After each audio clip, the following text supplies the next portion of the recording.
लवन इलायची सोहो पारी के पेड़ावा लौले बनी ताही बीचे पनावा हो। लवन इलायची सोहो पारी के पेड़ावा लौले बनी ताही बीचे पनावा हो। निमिये के गछिया लवनी अंगनावा देवी मैया आई जा भवनवा हो।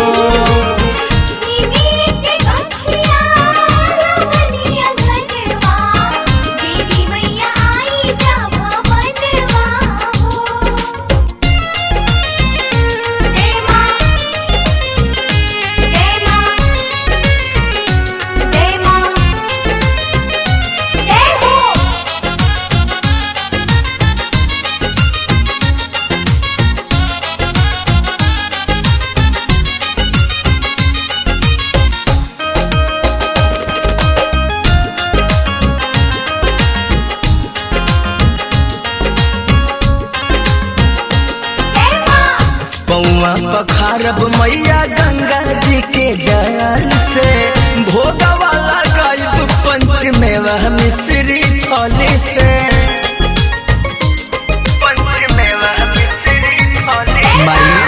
पौआ पखारब मैया गंगा जी के जल से भोगा वाला गायब पंच मेवा मिश्री फली से। मलिया से फूलवा के सोनारा से सोने के कंगनवा हो। निमिये के गछिया लवनी अंगनवा देवी मैया आई जा भवनवा हो।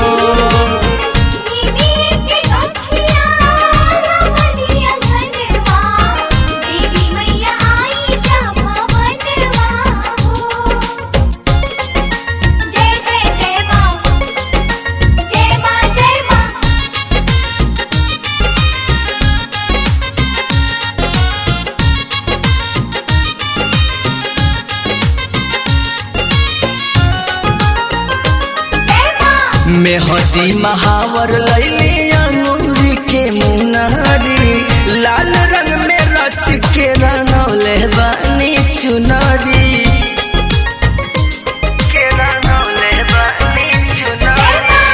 मेहदी महावर लैली अंगूरी के मुनारी लाल रंग में रच के रंगौले बानी चुनरी। 64 जोगिनिया से मंगल गवाई 9 दिन पूजा बचारनवा हो। निमिये के गछिया लवनी अंगनवा देवी मैया आई जा भवनवा हो।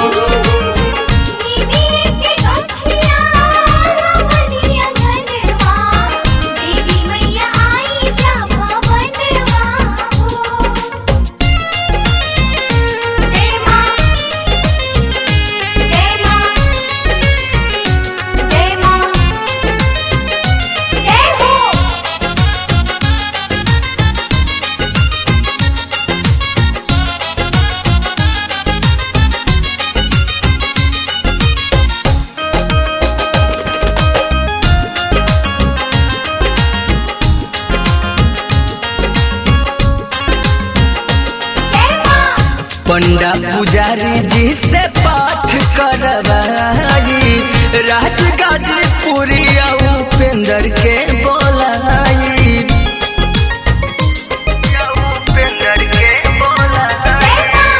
पंडा पुजारी जी से पाठ करवाई राज गाजीपुरी उपेंद्र के बोलाई। धर्मपति हथेला नवाए माई खोली के अपन नयनवा हो। निमिये के गछिया लवनी अंगनवा देवी मैया आई जा भवन